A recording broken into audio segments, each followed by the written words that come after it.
following program brought to you in part by Hemp Shield and CanIHelpYou.care. We're going to get going with the next panel, which is Activism in the Age of Legalization. Where do we go from here? What's ahead? The long road ahead. I was very attracted to this panel as a longtime activist myself for now 30 years. And this is my 20-something Hempfest, so I'm happy to be a part of this whole thing.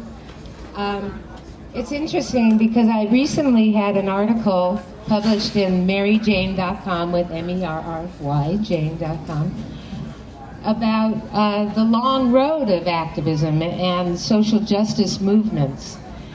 When I first got started in this, I thought it would take 5 years. Back in end of 88, beginning of 89, thought it would take 5 years. We came up with a great plan. People get knowledge and information, and we thought, okay, now all they need to do is rise up and demand the truth, and we've got it covered, right? Then I did a project called Human Rights in the Drug War in 1995, and it was a compelling piece of work with photos of prisoners of the drug war and how our rights are violated, how people's rights are violating the Universal Declaration on Human Rights. And we called it HR 95. We thought, once people see this, they're going to rise up, and that's going to be it. The drug war will be over. We're good people. We're not going to stand for this kind of thing. But then, you know, the next 2 years later, we had to change the name because we realized that wasn't happening so fast. And the drug war is still roaring on, and there's still many things to do. And even though we have legalization and we've made a lot of progress, and we have to pat ourselves on the back for the work that we've done, or pat you on the back for the work you've done, I honor activists. Activists are generally volunteers. They do this without pay. And they've made so much progress, but we do get a lot of gratification and a lot of meaning in our lives for doing something to try to make the world a better place. So while we have legalization, we still don't have equality. As far as I'm concerned, we need to work still for equality. We need to get rid of drug testing. The cost of cannabis is too high. There's still too many arrests. Still a big disparity, racial disparity in the kinds of arrests and incarcerations. Here in Washington, you need some home grows. And we need coffee shops. We need a place where we can go and smoke with our friends in public and not be ashamed and be treated like everybody else and have that right. So with that, that's what I have to say. So we're going to open up the panel, and I'm going to start introducing you to some of these wonderful activists who will tell you what they think needs to be done and maybe a little bit more about themselves. So you want to start? Danielle? Yeah. Why don't you start? I don't have your information, unfortunately. I just met you, and you can introduce yourself. All right. Hi, my name is Danielle Muggli. I'm from Montana. I'm an activist there. I'm co-founder of the Patient Rights Network. Usually when there's some sort of legislation going on, I'm able to be right where it happens because I live in the Capitol. And so I can just go down there and speak to the legislatures, which are my neighbors and friends and such, so it kind of helps doing that. I'm also done a lot of the cannabis criminal activism too, because nobody should go to jail for a plant. But it's just a little bit about myself. During legalization, a lot of people already believe that there's no reason to spend any time signing anything or doing any of the footwork because it's already legal in other states and it's going to start happening in their state within, as you said, 5 years or so. I've heard that a number of times. Basically, there's still a lot that we need to get done. Long road ahead. So if you need to, you can get active like in your own community pretty easily. You can just write letters to your current legislatures. You can engage in local candidates. You can gather signatures. You can put on little educational events. Local libraries and stuff often offer like free venues and things like that. Essentially, even in medical states like Montana right now, we may have a medical marijuana law, but there's not a lot of protections in place for patients, for veterans, for people who work in professional settings due to drug testing and the fact that, you know, people live in federal housing. If they were found with a medical marijuana card, that doesn't guarantee them any safety. They can still get all of their benefits taken away, and they can still be taken from their homes. That's part of the reason why we started the Patient Rights Network, is to help combat that and to give the patient's voice a little bit of a better standing, mainly because all the regulations and the rules come down to what are the growers doing, what are the people who are selling it are doing, what kind of protections are in place for them, if any, and most of the protections in place are for the government entities, not so much for the people who are doing the footwork, who are the ones that are risking jail time and stuff. Thank you. Talk. I forgot to introduce myself. My name's Mikki Norris, and I'm a partner and wife of Chris Conrad. We've done a lot of work together in activism. We around hemp and all the uses of the plant, and also I co-authored a book called Shattered Lives, Portraits from America's Drug War. I'm the director of the Cannabis Consumers Campaign, which encourages people to come out of the closet and stand up for equal rights. I've worked on Prop 215 and Prop 19 and 64 in California, so been doing this a long time, and some of the other things I mentioned earlier. So next, why don't we go with Bailey? You want to go? Okay, let me introduce you. Bailey, because I do have your information. He's formerly Washington Normal's first and only lobbyist for recreational cannabis in the state capitol, where he pushed for home grow rights and social use policies. He's currently the consumer representative on behalf of Washington Normal to the LCB's Cannabis Advisory Council and organizer of Olympia's monthly Cannabis Cinema film series. So you're all about advocating and educating. Well, hi, thank you so much for having me. 9 years ago Sunday, I moved to Washington from Missouri. I've been involved in Normal at the University of Missouri-Columbia. I interned for Normal's national office in Washington, D.C. in, oh my gosh, the end of 2007. I'm so young. But I didn't know when I moved here that I would end up in pretty much what I think is the best stage at Hempfest, the Hemposium tent. I like entertaining, I like a lot of the music they play, but I like the opportunity to educate people and have a little more in-depth thought on things, as opposed to one big 420 countdown, which is a lot of fun. So I'm glad I got to come here, thank you so much. Mentioning Cannabis Cinema is actually a really good activism point, because one of my other main interests is film, and so I looked at, are there ways I can incorporate my interest in film, and particularly stoner movies, into something that has, you know, an activist engaging component. And so we've been showing movies about once a month at 2022 Many's headquarters in Olympia, Washington. They're a veteran and medical cannabis group. And we usually pick, you know, some pretty obvious stoner comedies, but sometimes we'll pick something a little heavier, a little more serious.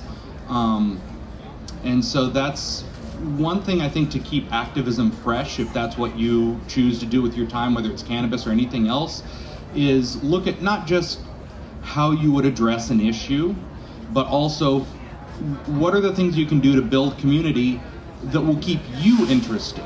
You know, anyone can get burnt out if they're doing the same thing over and over, or if it's always the same type of conversation. So looking at another interest you have, art, sports, cinema, and seeing is there a way to engage people on that and get them to think a little bit, grow a bit as a community. I just think that will work in a lot of different activist contexts, and certainly for cannabis, we're usually people who, definitely before legalization, had a bit of a you know, foxhole mentality. You know, we're under fire, we're targeted for, you know, targeted for arrest and stuff, and I'm a straight white guy, so I'm about as safe off as I'm going to be in this drug war. And even I still feel a little bit of the pressure there. So I think for activists, as we talk about the long road of what we're doing here and the changes we want, just be aware that this is not a light switch change. This is not something where you flip a switch and the darkness goes away and the light is now there. Major social changes take generations, not generation, generations. And I mentioned being a movie nerd already, thank God, so you'll know why I pick one of my favorite quotes that I think about cannabis activism comes from a Star Trek movie, Star Trek VI, and it's actually paraphrasing Shakespeare. But one of the characters says to Captain Kirk, if there is to be a brave new world, our generation is going to have the hardest time living in it. And that's what that means for legalization. It doesn't mean we got everything and we're happy and we go home and we put on a funny movie. It means that we got some rights here in our state. We want more rights, the right to grow our own, the right to socialize and engage in public in a way that's respectful but doesn't demonize cannabis use in and of itself. And keep in mind that for the people, the prohibitionists who really hate legalization, this brave new world is tough for them to live in. And it's easy to say, oh, we shouldn't have sympathy, that's what they get for backing the wrong horse. But you have to understand that people who feel that way are going to react badly. They're going to react sometimes viciously and sometimes dishonestly. So being mindful in your activism that just because people don't agree with you doesn't mean they're going to play by the rules. That doesn't mean they're going to give you the benefit of the doubt or act in good faith. And that, that's a part of the struggle that we do. But anyway, I was very happy to be here. Thank you guys so much. Thank you, Bailey. Wow, you're a quick learner. You learned early on that this is a multi-generational kind of movement, as most social justice movements are. And also, I like the fact that you brought up the art, sports, and cinema. That's a good way to change the image, aside from just coming out of the closet yourself and talking to people and showing them that we are good, contributing, productive, hardworking, creative, compassionate, intelligent, wonderful people. I tell you, cannabis consumers are some of the nicest and most interesting people that I know. And honest, generally. Generally. There's a few in there, but 10% maybe, 10% of any population seems to be weird. But, in California we have 420 games. I don't know, do you have them here? Where they compete and you can see the great athleticism, and actually cannabis often helps people focus. It can be a thing. And the art and cinema just shows another face, and we need to change our image and get a hold of it. I think we are. I think we're doing that. Okay, next up, hey Mac, you ready? You ready for something? Okay, let me just introduce you here. Here you are. Mac McGregor, Mac Daddy. It's the gray hair. Okay. We're all growing up and growing older. Thank God, we're here to see it. True. Civil rights activist, world champion martial arts master, former U.S. karate team member and champion fighter and coach, holder of a world record in throwing the most people in an hour, now turned transgender and civil rights activist, educator, and the first transgender person to ever make it on the ballot in Washington State when he ran for office the first time last year. Well, congratulations. Thank you. Thank you. Yeah, thanks for having me. I'm very happy to be here. Yes, I ran for office last year. I ran for city council in Seattle, and the first transgender person to make it on a ballot in this state, which was really interesting. I was the only one running for office that I know of that got death threats due to that. So yeah, so I'm used to opposition, I would say. I started martial arts 47 years ago. I started kicking in my mother's womb. seeing if you're awake. I started at 6 years old, actually, and when I was 16, I won the U.S. fighting title the first time. And then by the time I was 17, I was on the U.S. karate team traveling the world competing. Now, I've done bare-knuckle fighting, all kinds of fighting all over the world, and what got me into cannabis, you know, of course in those days, the last time I competed, I was 39, and I won 2 medals in the World Championships, and I was the oldest one on the U.S. karate team at the time, so one for the old farts. Sometimes experience wins.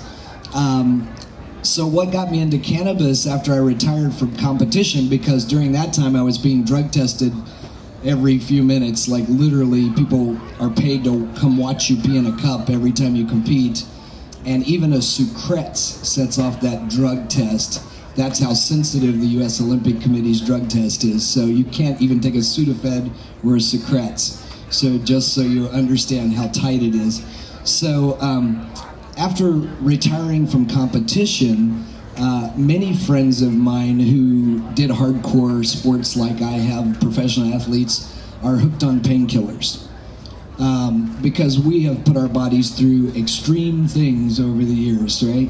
So you hear I have a Guinness World Record in throwing the most people in an hour, but you know, you learn those arts from the ground up, which means I got slammed to the mat hundreds and hundreds of thousands of times before I got to be the one doing the throwing. So that's how that works. So I've put my body through a lot. So I watched some of my friends get hooked on painkillers, and I'd never wanted to be that person. So thank God I found cannabis. And now I'm a retired athlete who's done extreme sports, who still works out 6 days a week, and talk to my Fitbit, does 15,000 steps a day, and I'm getting ready to do the base camp Space Needle climb of 832 steps in September for charity. And I've had 3 knee surgeries, 2 ACL replacements, and I'm gonna climb 832 steps.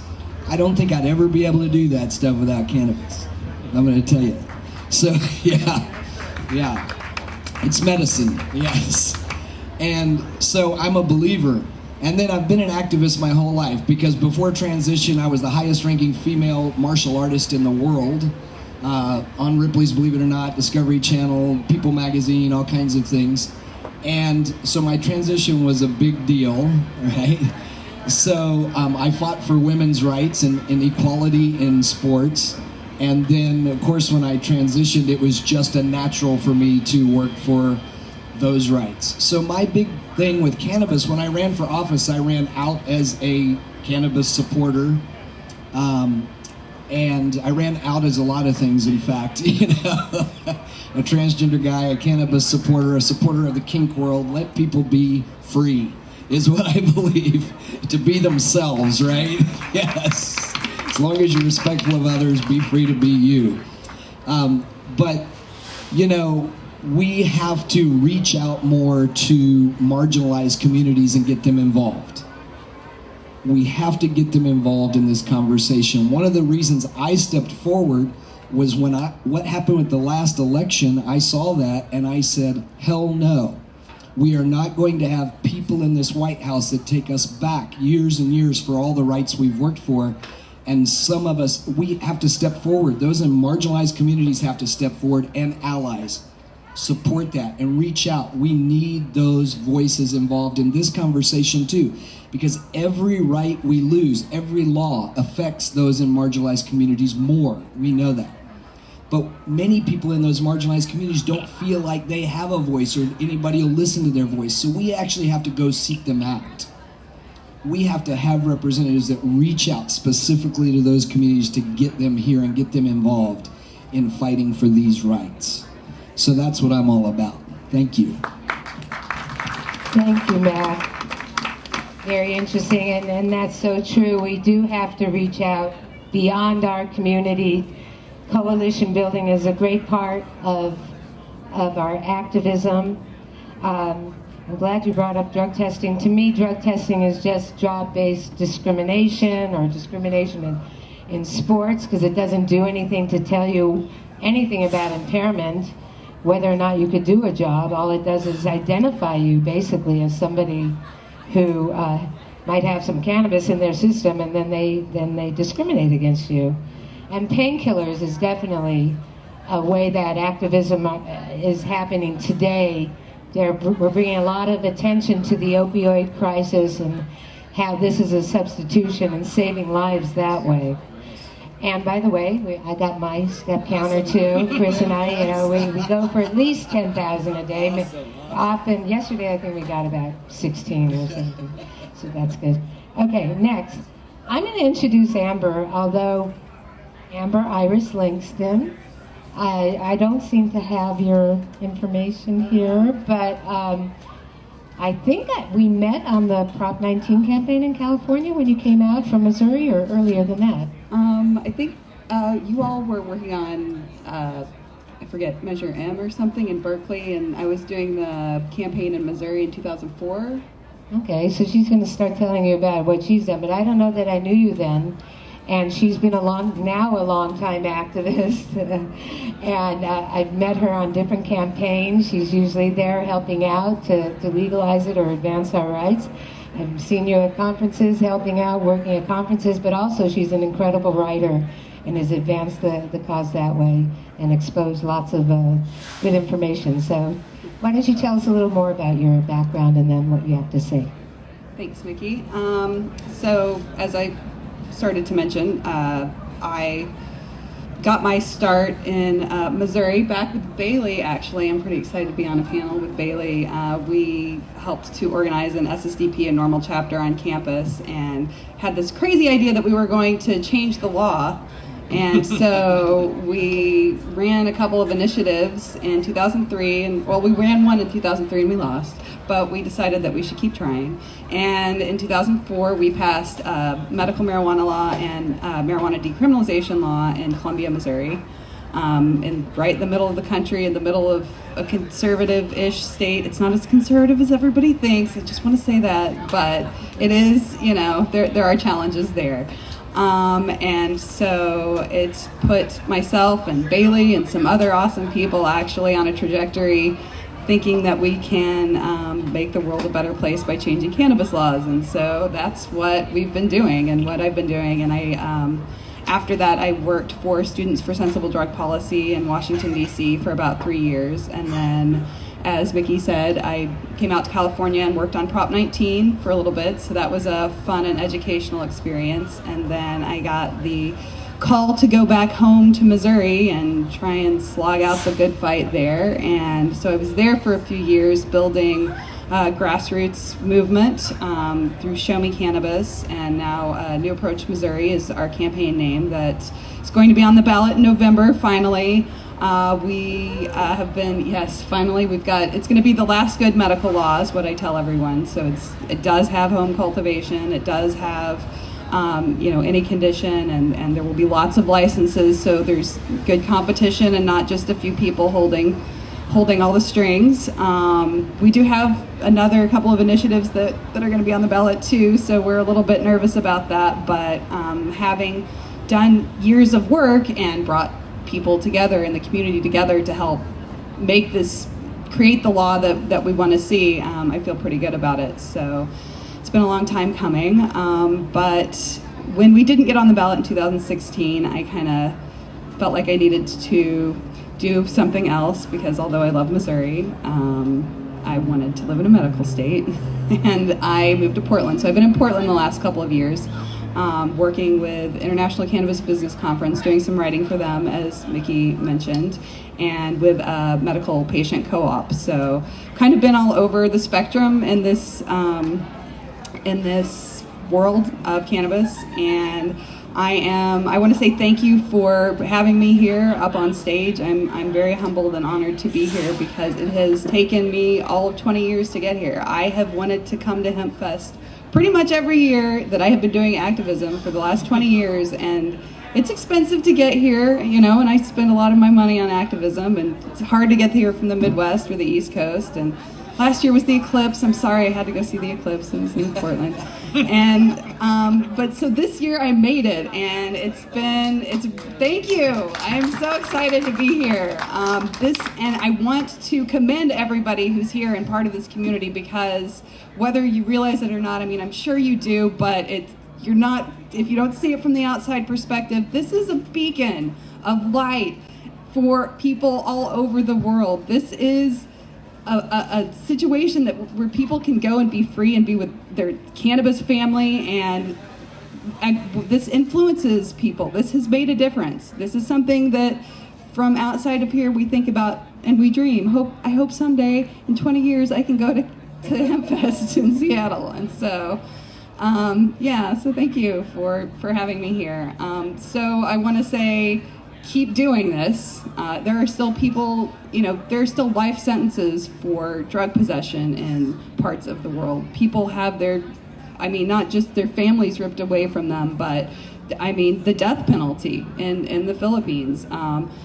There's still a lot to be done, and what is happening in the U.S., we're slowly starting to change. We're slowly starting to show the rest of the world that it's okay that we're going to make these changes, and it's happening. But we can't give up, and so we have to keep Hempfest going. So if you haven't donated, please donate. It's important. This is amazing that this huge event can be put on for free for anybody to come in. And sometimes you have money to give and sometimes you don't. Give what you can. Encourage others to give. Please keep this going. I want to come back. I don't want this to be my only Hempfest after 20 years. I want to come again and again. So please continue to be part of that effort and community. So the one thing I guess I wanted to touch on about the future of activism is we're in this whole change, and we have legalization, and it's coming. It's not in every state. It's not in Missouri. We don't even have medical yet in Missouri. And so there's patients that need our help. But it's advanced here in Washington. You guys have like I said, you're a beacon, and people are, other places are following the lead here. And so now we're in this situation where, capitalism is not my favorite thing, and I'm sure it's not favorite thing of a lot of people in our community. But the fact of the matter is that we have now moved into a realm in which that is where the power struggles are happening around cannabis. And even though I'm not always comfortable with money, that is where, this is where the struggle is coming. And so it is our job now as consumers to make sure that we are holding businesses accountable for our social justice values. So the things that we need, yes, absolutely. Social justice is what got us here, and it's what needs to keep us going forward. And so, asking, are you sourcing your products from local sources? Are you getting something cheap and untested from China? Are you providing good pay for your employees? Do you have good employment practices? Are you giving them health insurance? Are you giving opportunities for people of color? Are you are you using organic products? Like, we need to continue to ask these questions, because this is now where the power of our community is headed. And, like I said, Washington, particularly the West Coast, we are providing an example for the rest of the country and for the rest of the world. And it's up to us to show that that is what good products mean. That is what that is what we want. We want social justice-based values in employment practices and from the people who are producing our cannabis, and we want everyone to be well and happy and enjoying the plant. So that's probably my 5 minutes, so I'll go ahead and stop there, but thanks again for being here and for letting me be here too. Thank you, Amber, and thank you for bringing up all those important points about supporting activists. There's so many groups out there to support SSDP, Normal. There's lots of activist groups. And as she mentioned, there are still people serving life in prison for pot offenses, and that's happening in the United States as well. And there's some groups, Life for Pot, lifeforpot.com. I'd recommend you checking that out. Can Do Clemency is working on trying to get clemency for long-term prisoners as well. And I'd recommend checking out their website too. It's candoclemency.com. There's 420 POWs. But our work won't be done really until we stop getting arrested and stop and getting people out of prison, and people have access that they need to good cannabis at good prices, and places to use it. So next up, last but not least, a man that I really don't know. So you're going to have to introduce yourself because I don't have anything about me. But I know you have a lot to say because you wanted to hear what everybody else had to say and see what you would like to add to the conversation. Hi guys, my name is Hi guys, my name is Seth Cunningham, and I've walked to be here today. I've been walking for 8 months, 240 days, 1,690 miles. And the reason why is because I had done this journey last year and the year before. Well, over a 2-year period. I finally ended up here last year and got brought on stage and acquired a director. And rather than just reshoot my journals, I decided to rewalk the entire walk and film it. And the reason why that I've done this is because I have fibromyalgia. I have heel spurs and I have plantar fasciitis. And the heel spurs and plantar fasciitis came from after my first adventure. So I've actually caused my body damage, so I understand. And I use cannabis as the only medicine that I use for all of my diseases and afflictions. Pills scare me. Anyhow, sorry the brain's a little slow. I'm a little exhausted. Give me a moment, please.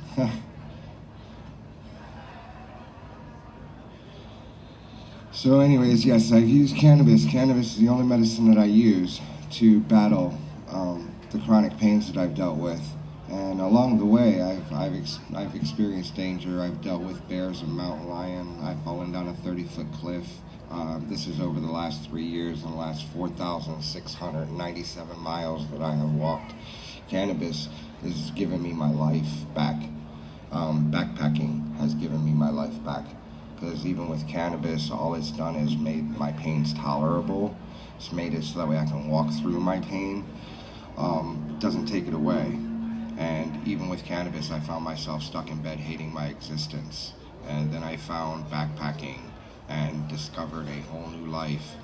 I'm still stuck when I wake up. I still hurt all the time. It doesn't go away. When you get the flu and your whole body aches, I feel that 24/7, that never stops. Can barely get out of bed some days, and every step is excruciating.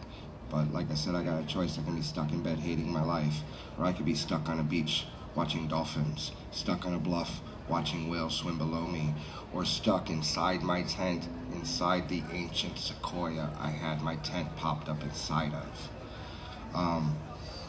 Cannabis has allowed me to do this, and I've spoken with everybody all along on my way on cannabis and how it does help me. Without it, I couldn't do what I'm doing. The fact that I live in California, I have my cannabis card there. Luckily for me, Oregon and Washington does have rec usage. Costs me more. I have to pay all these extra taxes that I shouldn't have to because I use cannabis all the time as medicine. It is my medicine. But because the dispensaries do exist, I'm able to stop off all along the way and get my medicine to keep me going. Unfortunately, the rules and the laws state that I have to use my medicine illegally because they don't allow me to smoke outside. I'm walking. I don't have a home. I am effectively homeless. After my first journey, I gave up my place. I decided that I'm walking the globe because I refuse to be stuck in bed. I'd rather be stuck on a beach. And because I'm walking the globe, when I hear places like the Philippines might give me a death sentence just because I am trying to treat my pain, that only tells me I can't go to the Philippines. I mean, There are other people who can go there, can go fight the big fight. I know that I can't. With fibro, I can't handle stress. I can't handle, there's a lot of things, negativity, chaos, I can't handle it. It physically attacks my body immediately. So I have to keep myself up and all cool, calm, relaxed. A lot of cannabis usage. And I've tell everybody that I come across. I've had so many people come up and they're like, oh, does that really work? I wouldn't be here right now if it didn't. I don't really feel like I got much more to say other than keep fighting the good fight. We do need this legalized. If it was legalized all over, I would be able to walk all over and not have to worry about being picked up by the cops. If it was legalized federally, maybe I wouldn't have to pay for my medicine. I would only have to pay $1 for a big old script of Vicodins. But yet I paid up to $200 a month on my medicine, if not more. And I'm on disability, I get $900 every month. With the prices of rent, the prices of food, and I do not get food stamps. I don't qualify for that because of certain things. Like I get $15 SSI. Because of that, you tell me how am I supposed to exist on $900 a month in the way our prices are. Anyhow, yeah, I don't think I really got much more to say. Much love, much peace. Oh, yes, I do got one last thing to say. If I went ahead and I came here because this was an amazing place, an amazing destination, the cannabis being the only medicine I use, what better place to end my walks last year and this year. And because they were so awesome to me last year, I made sure to get here early enough to go ahead and volunteer for a shift because it takes so many hands to put this amazing festival together. So if you guys do happen to have a time, they will definitely need some help tearing down. Sign up for a shift. Also, hearing that it is a free festival, this year I made darn sure to have $10 to be able to donate because I want this to be here again. And, I did walk 1,700 miles. Now, I'm not going to ask you guys to walk 1,700 miles, but I will ask you to walk over to them buckets and drop in $10, drop in $20. If you got it, drop it in.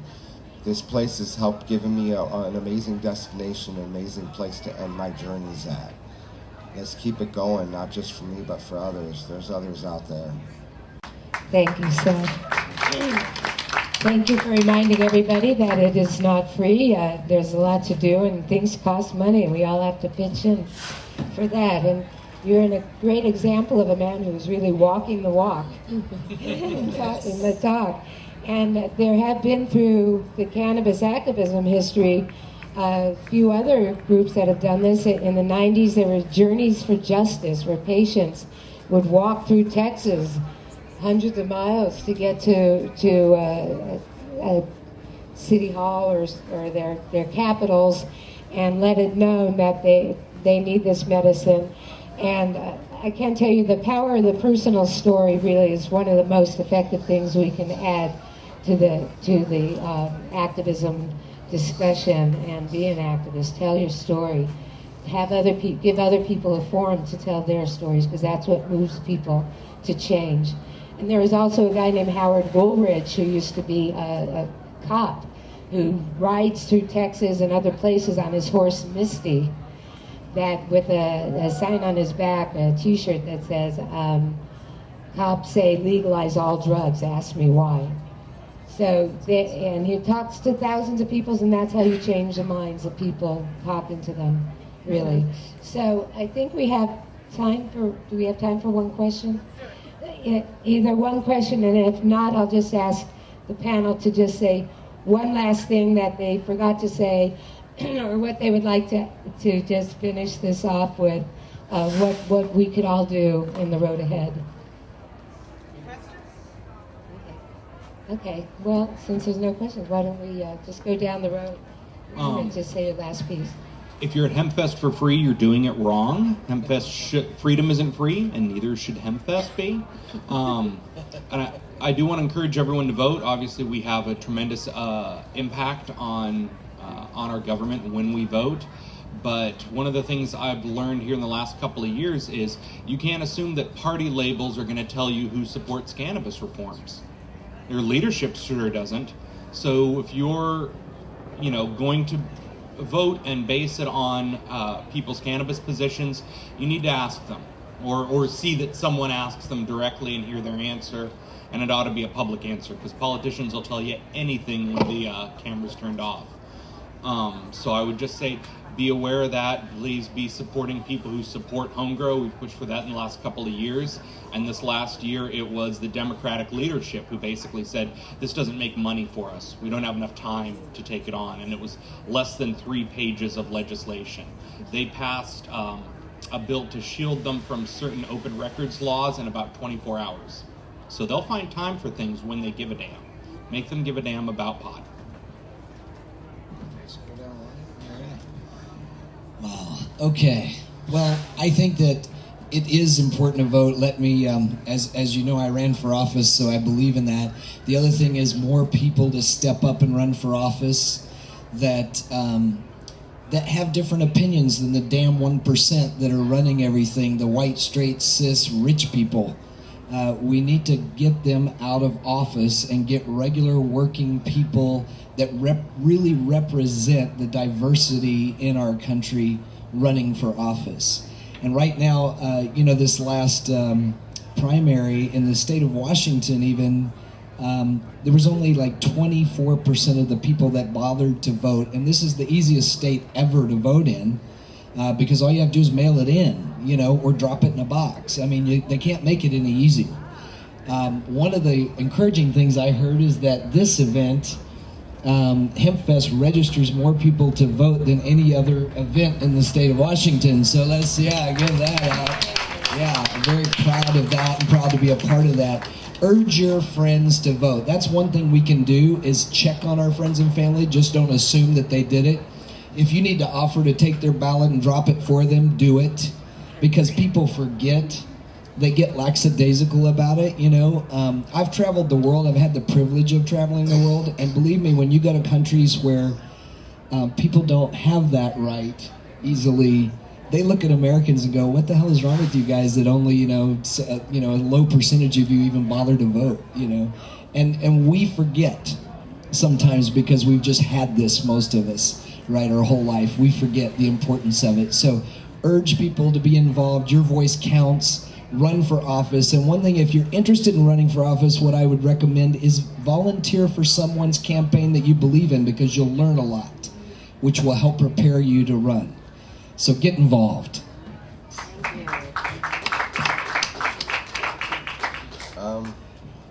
All I can say is follow all these guys' suggestions, because they're all going to be pretty good. And the last thing that I have to say is, if you want to follow me, I'm on Facebook and Instagram. My name is Seth Cunningham, and you can use the hashtag Walking Through the Pain. That's the title of my documentary. On my pages, you'll see the videos that I've taken of the whales, the otters, the dolphins, the crawling out of my tent, crawling out of the sequoia I had my tent popped up inside of, and all the love that's out there. My last thing to say really is, don't let the hate out there make you so afraid that you dim your light, because right now we need you to shine brighter than ever before. The quickest way to defeat the dark is turn on a light. So shine on, be fearless, choose love, and screw hate. And that is why I've walked almost 5,000 miles. That's why I'm doing my documentary. That's why I'm on these panels and doing my speeches. You can also catch me on Sealy Black Stage tomorrow at 4:45, giving a speech about my journey. Thank you. Well, that was a good segue for what Seth had to say. I was just going to say, be kind, forgive yourself, forgive others, and do your best. Burnout is a very real thing, and if you need to take time for yourself, it's okay. It's okay to do that. Try not to get bogged down in the worries and the issues and the problems, especially in today's day and age.